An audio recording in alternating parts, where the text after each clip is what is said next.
Mari kita berdoa.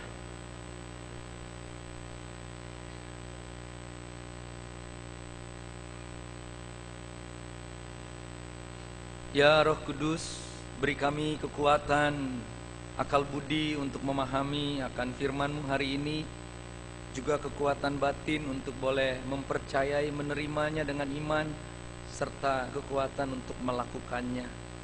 Bimbing kami ya Roh Kudus untuk kami boleh ingat bagaimana cinta-Mu, berkat-Mu, anugerah-Mu, kasih karunia-Mu nyata dalam hidup kami, melebihi apa yang kami punya. Dan biarlah firman-Mu boleh menguatkan, meneguhkan, tapi juga menegur kami untuk kami selalu mengalami pembaharuan hidup bersama-sama dengan Engkau. Urapilah kami yang mendengarkan, urapi juga hamba-Mu yang memberitakan, di dalam Kristus Yesus. Amin.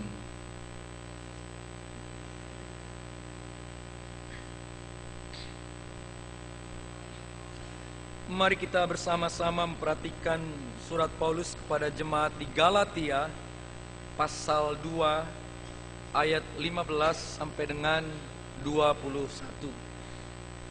Galatia 2 ayat 15 sampai dengan 21.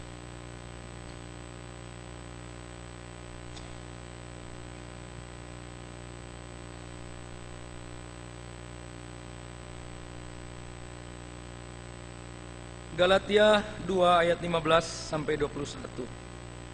Menurut kelahiran, kami adalah orang Yahudi dan bukan orang berdosa dari bangsa-bangsa lain. Kamu tahu bahwa tidak seorang pun yang dibenarkan oleh karena melakukan hukum Taurat, tetapi hanya oleh karena iman dalam Kristus Yesus. Sebab itu kami pun telah percaya kepada Kristus Yesus, supaya kami dibenarkan oleh karena iman dalam Kristus dan bukan oleh karena melakukan hukum Taurat. Sebab tidak ada seorang pun yang dibenarkan oleh karena melakukan hukum Taurat. Tetapi jika kami sendiri, sementara kami berusaha untuk dibenarkan dalam Kristus, ternyata adalah orang-orang berdosa, apakah hal itu berarti bahwa Kristus adalah pelayan dosa? Sekali-kali tidak. Karena jikalau aku membangun kembali apa yang telah kurombak, aku menyatakan diriku sebagai pelanggar hukum Taurat. Sebab aku telah mati oleh hukum Taurat untuk hukum Taurat, supaya aku hidup untuk Allah. Aku telah disalibkan dengan Kristus, namun aku hidup. Tetapi bukan lagi aku sendiri yang hidup, melainkan Kristus yang hidup di dalam aku. Dan hidupku yang kuhidupi sekarang di dalam daging adalah hidup oleh iman dalam anak Allah yang telah mengasihi aku dan menyerahkan dirinya untuk aku. Aku tidak menolak kasih karunia Allah. Sebab sekiranya ada kebenaran oleh hukum Taurat, maka sia-sialah kematian Kristus. Itulah pembacaan firman Tuhan. Yang berbahagia adalah mereka yang mendengarkan firman Tuhan serta memeliharanya. Haleluya. Haleluya. Haleluya. Haleluya.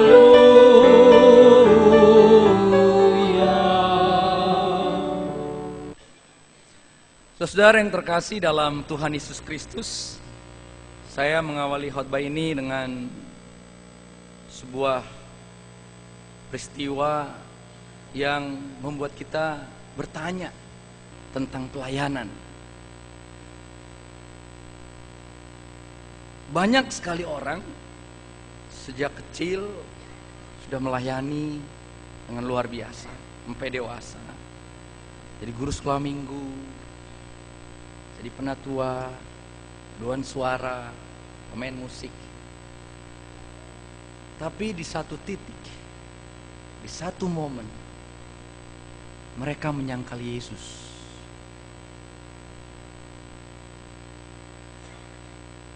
Pertanyaannya, kok bisa? Bagaimana bisa?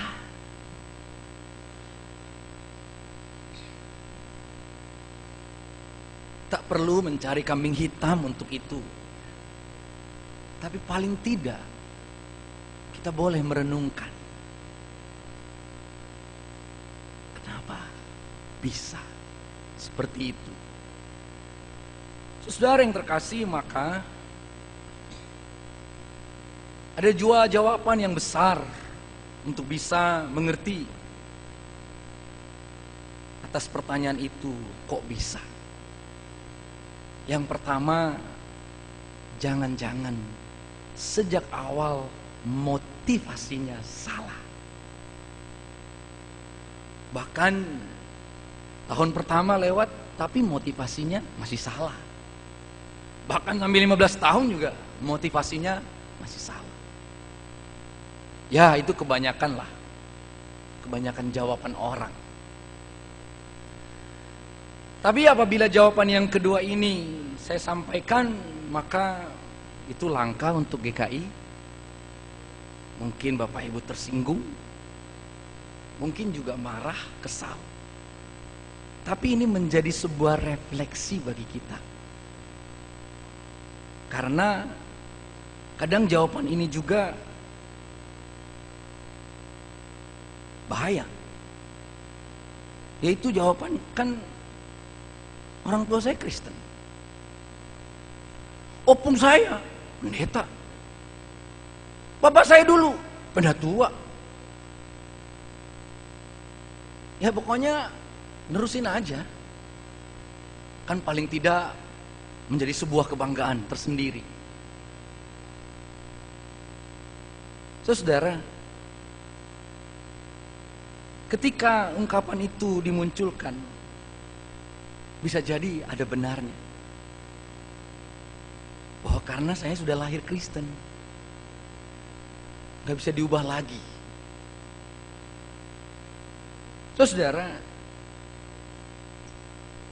ini menjadi penting untuk menjadi perenungan kita agar kita waspada, eling, bertanya-tanya, apakah memang saya seperti itu selama ini?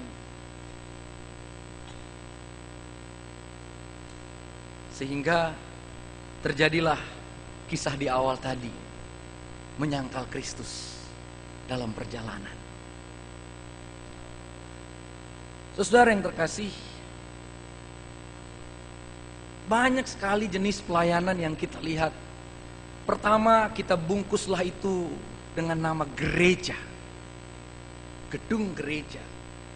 Karena kata pelayanan seringkali hanya berhubungan dengan gereja, walaupun sudah dipakai dalam istilah-istilah sekuler, melayani seluruh lapisan masyarakat, mal-mal, toko-toko, asuransi-asuransi, semua melayani. Di luar sana tentu berbeda lah. Tapi mari kita lihat sedikit ke dalam. Apa yang menjadi motivasi kita melayani? Apa yang menjadi dasar melayani? Terus saudara, sebelum menjawab lebih dalam hal-hal tersebut, mari kita lihat hasil dari sebuah pelayanan.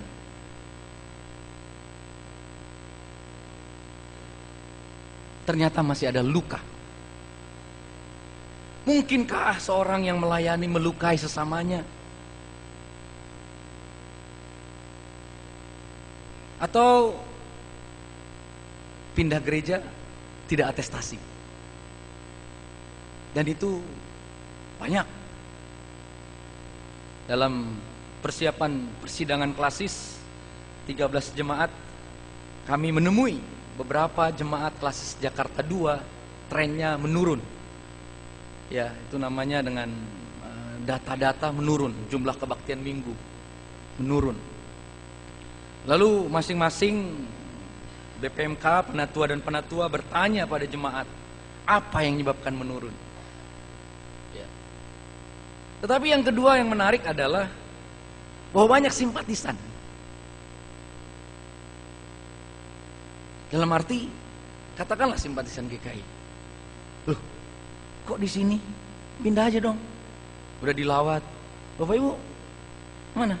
Baran baru. Loh, atestasi aja ke Serpong. Kan cuma 10 menit dari rumah ke Serpong. Banyak yang demikian. Karena tempat tinggal dekat. Tapi kalau kita mau jujur dan lebih tahu, ada yang tidak kembali ke sini tanpa atestasi, tanpa pindah. Karena dia terluka atas nama pelayanan. Saudara, lalu bagaimana sesungguhnya pelayanan itu?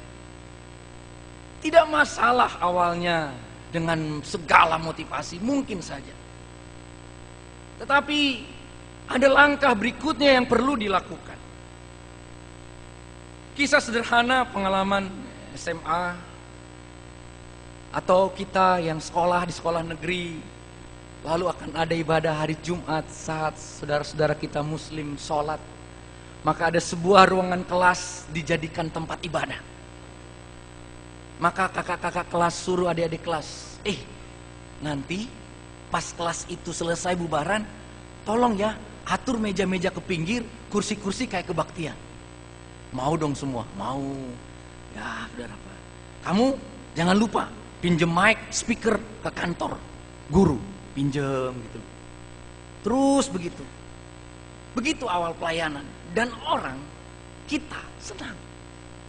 Yang kedua, di remaja kebayoran baru, datang kakak-kakak, kamu sekarang giliranmu ya, bawa kantong persembahan, bawa gitu ya. Remaja. Minggu depan kalau bisa berdoa persembahannya. Biasanya kan habis kantong persembahan kan, yang bawa kantong persembahan silakan berdoa. Tapi waktu setelah bawa persembahan, bukan waktu diminta. Itu caranya pemuda dulu untuk meminta kita mau melayani. Bawa aja kantong persembahan gitu ya. Nanti pas sudah bawa ke depan, kan harus berdiri. Sekarang kamu yang berdoa ya. Dan begitu. Begitu juga awalnya. Saudara, saya sedang tidak mau bernostalgia. Tapi nostalgia ini penting. Karena setelah ada niat melayani, maka kami awalnya, kita tidak tahu pelayanan bagi siapa. Bagi Tuhan, seperti apa? Oleh karena itu saudara yang terkasih dalam Tuhan Yesus Kristus, kakak-kakak ini, para pemuda ini tidak membiarkan kami melayani begitu saja. Yang pasti dalam pengalaman di SMA, ayo ikut kelompok kecil, mulailah baca Alkitab, mulailah berdoa. Tapi tugas melayani tadi yang cuma ngangkat kursi udah seneng. Tugas bawa kantong persembahan di remaja juga sudah seneng. Dikumpulinlah. Saudara, dalam proses itu terjadilah pergeseran. Bahwa engkau melayani Tuhan. Bukan sekadar tugas. Bukan sekadar atas permintaan.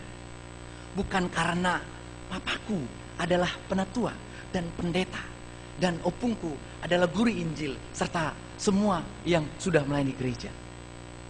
Tapi lambat laun engkau harus mulai melayani dengan cara demikian. Rasul Paulus siapa? Kalau di dalam teks kita berbicara hukum Taurat, kita tidak pernah belajar hukum Taurat, tidak. Hukum Taurat sampai hari ini hanya orang Yahudi yang belajar. Orang yang telah menjadi Yahudi.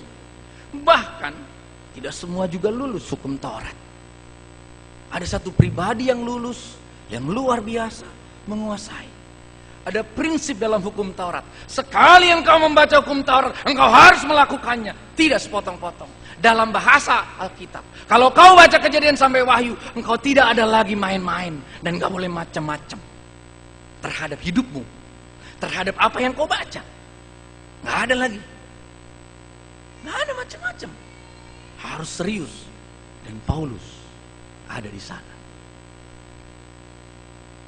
Paulus adalah ahli Taurat yang tahu segala-galanya, yang tahu tentang Tuhan, tahu tentang cinta Tuhan, tahu pembebasan Tuhan, tahu anugerah Tuhan, tahu, dia hanya tahu, tapi hanya sampai di sini. Tidak sampai sini. Tidak sampai di sini. Banyak orang tahu tentang Tuhan. Banyak. Sangat banyak. Sangat banyak. Paulus melakukan segala sesuatu yang menurut dia nggak baik. Dia bunuh orang-orang percaya. Dia bunuh Stefanus atas keinginannya sendiri, menyuruh orang-orang. Dan mungkin ketika Paulus punya jarak sekian meter, dia mendengar satu yang tidak dimiliki oleh orang yang mengetahui segala pengetahuan itu. Ketika Stefanus berkata, ampunilah mereka atas perbuatan mereka. Mungkin menggema, dan gema itu semakin kencang di telinga Paulus. Oh, apaan ini? Paulus layak untuk menyombongkan dirinya. Menurut kelahiran saya, kalau Paulus mau lebih sombong, saya orangnya yang luar biasa, tahu tentang segala sesuatu. Saudara yang terkasih di dalam Tuhan Yesus Kristus. Tapi apakah Paulus tetap bertahan di sana? Tidak. Itu tidak penting bagi dia. Sangat tidak penting. Bahkan dalam Filipi dikatakan, kuanggap sampah karena pengenalanku akan Yesus Kristus. Saudara, Tom Jacobs dalam bukunya Paulus, Teologi dan Karya Hidup dan Teologinya mengatakan bahwa Paulus bisa merasakan seperti apa yang dirasakannya saat ini, saat itu, ketika dia menulis surat itu. Cinta Tuhan.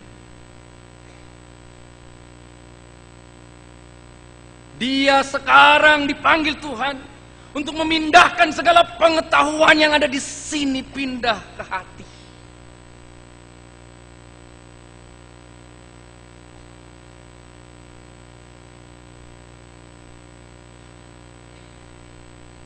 Tom Jacobs meneruskan lagi tulisannya, memahami Rasul Paulus. Bagi Paulus tidak penting pengetahuan, yaitu oida. Dalam bahasa Yunani, oida itu saya tahu. Tuhan menggeser Paulus kepada kata ginosko. Kau harus bukan cuma tahu aku, Paulus. Kau harus kenal aku. Kenal siapa yang kau layani. Kenali Paulus, bukankah engkau telah menganiaya aku? Loh, siapa engkau? Tuhan. Dalam perjalanan ke Damsyik, aku tidak pernah menganiaya engkau, Tuhan. Tapi Tuhan mengatakan, engkau menganiaya aku. Disinilah titik awal Paulus, bahwa apa yang disebut pengetahuan itu menjadi tidak lebih penting dibanding pengenalan dia akan Kristus Yesus. Sebuah pengenalan yang dialami secara pribadi. Bukan lagi sekadar mengenal dan mengetahui soal firman. Tidak lagi hanya, wah gue udah tahu semuanya, gue tahu hal itu, tahu. Segala kepandaian bisa dimanfaatkan, digunakan.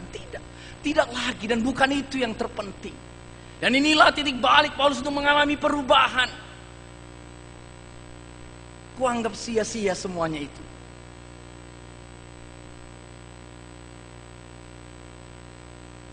Paulus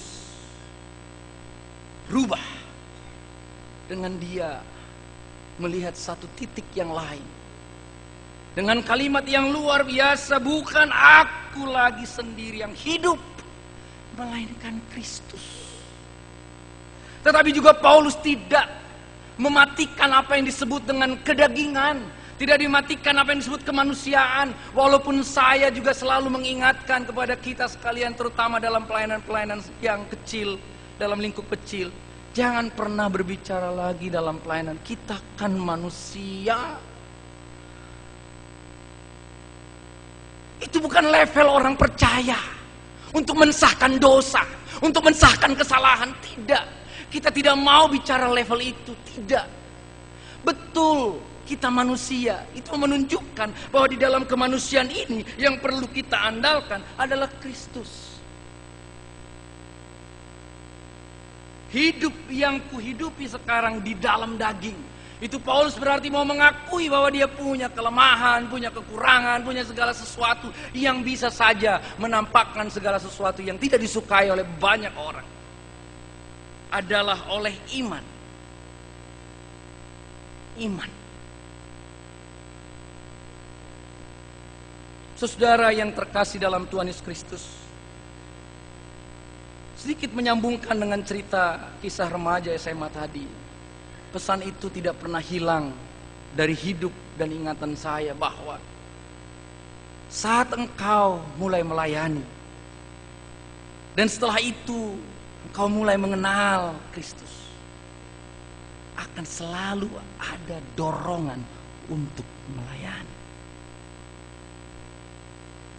Tetapi kembali, tidak ada di situ kepentingan sendiri. Tidak ada lagi.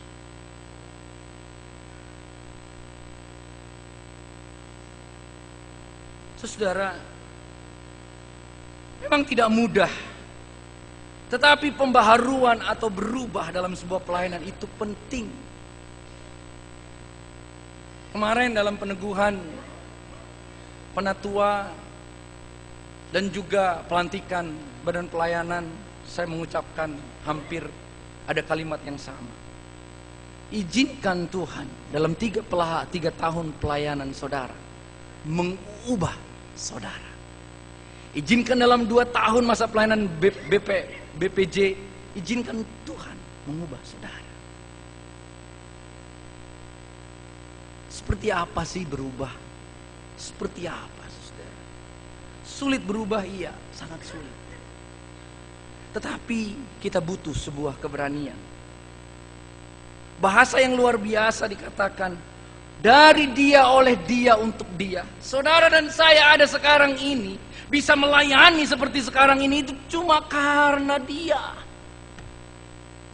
Bukan karena kita pintar, pandai. Bukan. Bukan karena kebaikanku, bukan karena kepandaianku, bukan karena kelebihanku, ku dipilih, ku dipakainya, bukan karena baik rupaku, bukan karena kecakapanku, bukan karena kekayaanku, ku dipilih, ku dipanggilnya. Bukan karena itu semuanya. Kalau bicara itu Paulus on the top. Dia seorang tukang tenda, punya pekerjaan, punya gaji yang cukup baik dalam hidupnya. Yang luar biasa. Tetapi kita, ketika dia melayani Kristus, dia selalu berjuang supaya yang tampak adalah Kristus.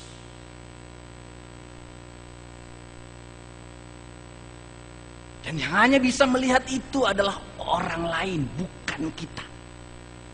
Bukan. Orang lain yang lihat itu. Orang lain. Saudara, seperti apa sih berubah? Seperti apa? Ada anugerah Tuhan, ada hal-hal yang luar biasa. Saya sebutkan saja 3 tokoh. Dan nanti kita temukan benang merahnya. Bagaimana orang-orang dan kita harus hidup, melayani, atau hidup dalam hidup yang luar biasa. Kita ambillah tokoh-tokoh yang paling keras di Alkitab. Siapa tokoh yang paling keras di Alkitab? Keras kepala, dablek, sombong. Siapa yang Bapak Ibu ingat? Siapa? Paulus, Yunus, siapa lagi? Petrus, siapa lagi? Satu lagi. Mudah-mudahan sesuai dengan isi hati saya supaya pas. Yakub. Kita ambil 4 karena sudah disebutkan Yunus juga. Ya. Pertama dari kitab yang paling lebih muda. Nama yang muncul duluan, Yakub. Bagaimana cara Tuhan mengubah dia? Bagaimana? Bergelut toh? Yes. Tapi apa yang luar biasa dari kisah itu? Siapa yang menang waktu bergelut? Masih Yakub, betul? Ya. Masih Yakub atau Allah yang menang? Tapi yang luar biasa, ketika orang itu akan pergi, dipegang dia. Aku tidak akan mengizinkan engkau pergi sebelum engkau memberkati aku. Berkat. Petrus. Oh, Yunus dulu ya, Yunus.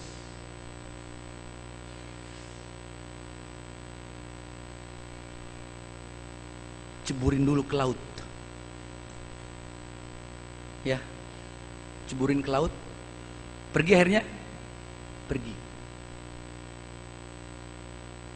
Tapi apakah Yunus tetap berubah di ujungnya? Nggak apa-apa, contoh ini saya angkat. Enggak. Tapi Yunus mengalami perubahan gak sesungguhnya? Iya. Ketika Yunus menangis saat pohon jaraknya mulai layu, langsung Tuhan ngomong gini, Yunus, Yunus, untuk pohon jarak ini kau menangis, apalagi aku Yunus. Aku menangis untuk orang-orang Niwe yang tidak bisa membedakan tangan kanan dan tangan kiri. Aku ingin cintaku, penebusanku berlaku bagi Niniwe. Walaupun kitab Yunus selesainya gantung, tapi yang terpenting adalah Yunus diubah, bahwa Tuhan berbeda seperti yang dia pikir, seperti yang dia kira. Maju lagi, Petrus. Saat kapan dia berubah? Betul, saat Yesus bertanya, Petrus, apakah engkau mengasihi aku? Kalau dipositifkan, maka seseorang mengalami perubahan itu karena cinta Tuhan, karena kasih sayang Tuhan, bukan karena kehebatan Petrus, bukan karena kecerdikan Yakub. Paulus, bagaimana diubah Tuhan? Dalam perjalanannya di Tarsus dia berjumpa. Seperti yang tadi dikatakan, kau telah mengenai aku. Tidak tampak memang di dalam kisah itu apa yang mengubah Paulus. Karena Paulus butuh 14 tahun untuk bisa tampil sebagai pribadi yang baru. Tapi ada kata kunci yang selalu luar biasa dalam surat-surat Rasul Paulus. Kalau aku bisa mengalami perubahan, Yakub itu karena berkat Tuhan, Petrus karena cinta Tuhan, maka Paulus karena kasih karunia Tuhan. Oleh karena kasih karunia aku diselamatkan. Oleh karena kasih karunia kamu diselamatkan. Oleh karena kasih karunia kita beroleh segala sesuatu. Itulah saudara dan saya. Orang-orang yang diberkati Tuhan, orang-orang yang dicintai Tuhan, orang-orang yang mendapat kasih karunia. Dan seharusnya kalau saya harus menggunakan kata seharusnya hari ini, itulah daya dorong, daya dobrak, daya penggerak saudara duduk di sini, saya berdiri di sini, adik-adik duduk situ, dan saudara-saudara duduk di sana. Dalam melayani Tuhan. Bukan karena gue bisa main musik, bukan karena gue diangkat jadi penatua, bukan juga karena pendeta Tom ditabiskan jadi pendeta. Bukan.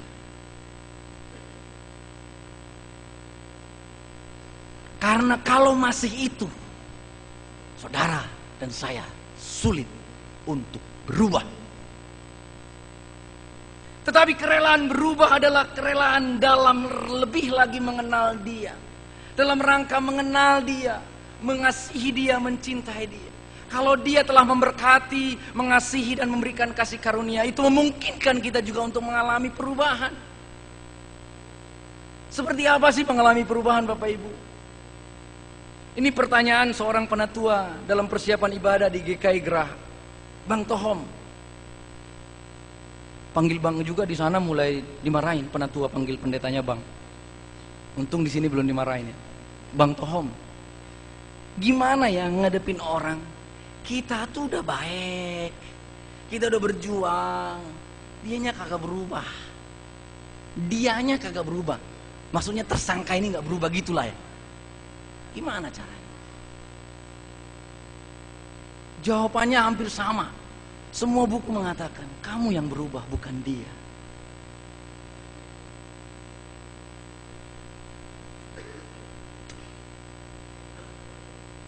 Kita yang mengalami perubahan. Untuk bisa menerima dia. Saudara yang terkasih dalam Tuhan Yesus Kristus, mungkin tidak mudah. Tetapi itulah sebuah cara yang dianjurkan juga oleh firman Tuhan. Ketika kita menuntut orang lain berubah, kita dulu yang berubah. Apapun masalahnya. Soal waktu tentu berbeda. Tidak mudah. Tetapi saudara yang terkasih, perlu diakui bahwa yang terpenting dalam proses perubahan itu adalah apa yang dikatakan Paulus bisa juga terjadi pada kita. Cuma kita juga masih dalam taraf yang apa yang saya katakan ya, tidak konsisten. Di mana orang Kristen tidak konsisten? Saya ambil dari contoh saya saja. Suatu hari saya mau jemput anak saya Rahum yang ada di pojok sini sedang main musik ini pulang sekolah. Saat jemput, yang dijemput tidak ada di tempat biasa. Di ruang di sebelah sana lah, kalau jemput dari sini di sana, pintu keluar situ. Itu ada tempat tongkrongan biasa, grup tongkrongannya di situ ya. Tasnya udah di situ. Tasnya ada, orangnya nggak ada.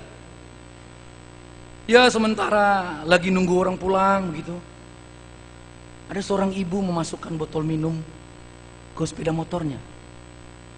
Mungkin itu punya anaknya. Saat itu kan, saya biasa-biasanya mengamati gitu, lihat gitu. Keluar nih si Rahum, di bawah tasnya. Tapi dia nyari-nyari. Kau cari apa nak? Botol minum. Warna apa? Warna ini. Dimasukin ibu itu ke motornya. Waduh, saya langsung sontak marah. Saya main, ayo ke satpam. Saudara, terjadilah dengan singkat. Saya marah-marah. Sementara anak-anak SMP mulai pulang, anak SMA mulai pulang di Penabu. Saya masih marah-marah. Guru mulai pulang, orang tua yang jemput lihat. Sesaat itu marahin dia lagi pula. Tapi saya nggak bisa lupa. Sampai grup WA para penjemput ibu-ibu.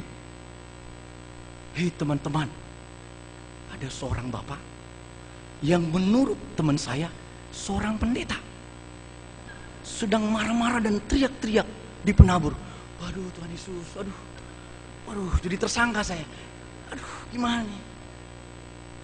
Awalnya saya sedih, tapi marah. ketika ceritanya mulai berbeda dengan kisah nyata toh. Sampai saya telepon kepala sekolah yang kebetulan penatua di GKI Geraha, Bapak Pangkiriman Sinaga, di penatua juga. Saya ngelapor sama dia, ini Pak pencuri yang selama ini kalau Tupperware kehilangan, saya bilang gitu kan. Begitulah marah. Tapi Bapak Ibu, kisah itu cepat selesai. Cuma saya nggak selesai. Pendeta Bu, saya nggak tahu apakah grup ibu yang satu dikasih tahu grup keluarganya, kan bisa cepat menyebar. Aduh, pencemaran nama baik ini. Waduh, stres saya, stres. Singkat cerita, jalanlah 3 bulan, tapi saya belum bisa lepas dari peristiwa itu. Belum bisa. Walaupun grup ya ibu-ibu, teman istri saya Wiwi sudah mengatakan, oh udah jelas kok, memang dia tersangka gitulah. Tapi itu nggak penting, karena udah selesai. Saya marahnya cuma di situ doang. Setelah itu, yang jadi teringat bukan marahnya, tapi dilihat banyak orangnya. Ya, 3 bulan, penabur minta saya pimpin retret. SMA, udah. Sekarang sesi dipimpin Bang Tohom. Silakan Bang Tohom, nyanyi pujian. Bapak Ibu, apa yang saya lakukan pertama? Adik-adik, teman-teman, pernah nggak waktu itu ada bapak-bapak ribut, marah-marah? Itu saya. Maaf ya, bilang sama orang tua kalian, saya minta maaf. Yang menarik jawaban tuh anak-anak SMA, gue nggak tahu tuh Bang. Aduh. Tapi saya lega satu kan? Lega satu. Yang kedua,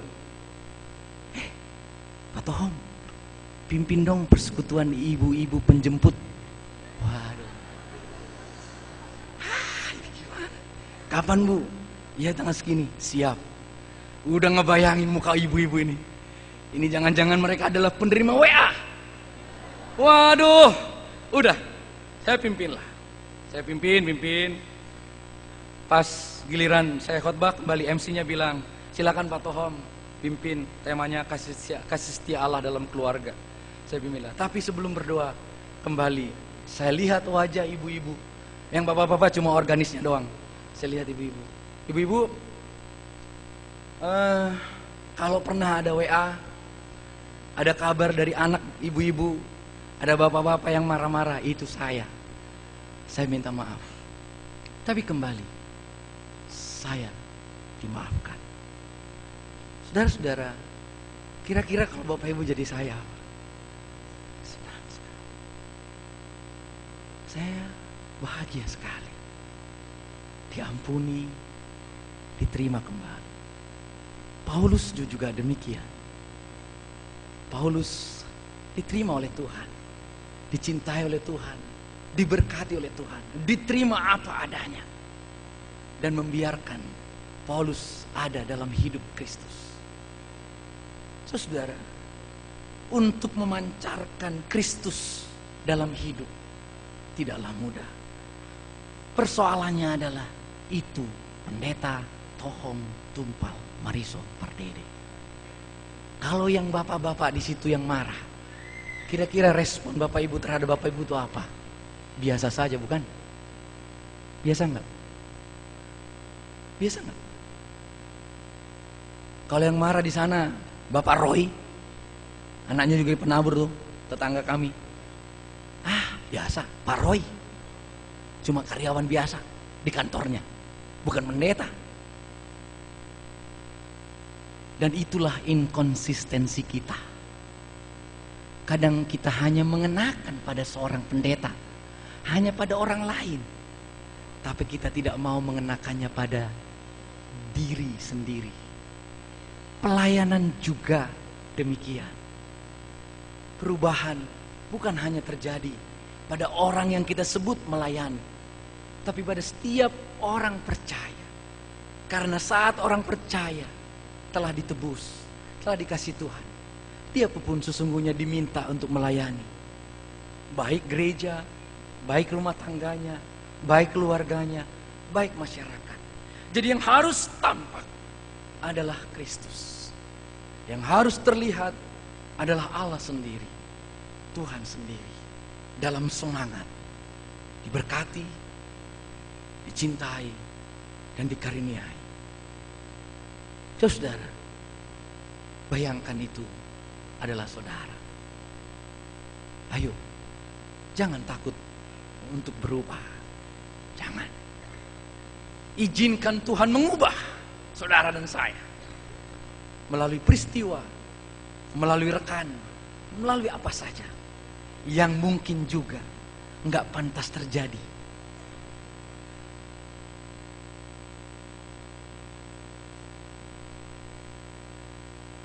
Seperti kisah penutup khotbah ini. Maria yang dikaruniai Tuhan. Ya malaikat, salam engkau hai yang dikaruniai. Terima kasih malaikat. Maria, kau kan masih perawan. Ya malaikat. Kau tunangan Yusuf. Ya malaikat. Engkau akan mengandung saat engkau perawan.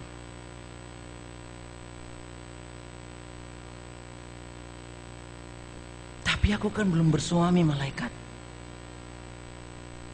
Malaikat ngomong lagi, menguatkan Maria. Tapi yang luar biasa Maria menjawab apa? Sebelumnya malaikat ngomong tidak ada yang mustahil. Lalu malaikat Maria ngomong, aku ini cuma hamba. Terjadilah menurut perkataan. Kita para pelayan, apa saja bisa terjadi.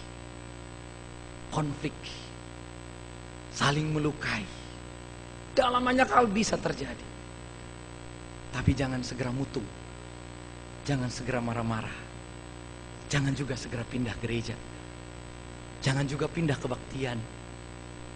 Tetaplah di sana dan lihatlah apa maksud Tuhan yang paling dahsyat. Itulah salah satu perubahan yang ditawarkan juga kepada kita. Yang terpenting, Tuhan tetap menjadi bagian yang luar biasa dalam kehidupan kita. Seperti Paulus telah diubah dan rela menjalani hidupnya dalam perubahan itu. Mari Bapak Ibu Saudara yang terkasih, alamilah perubahan itu dengan mengenali Yesus Kristus lebih baik lagi. Selamat berubah, selamat terus melayani juga. Amin.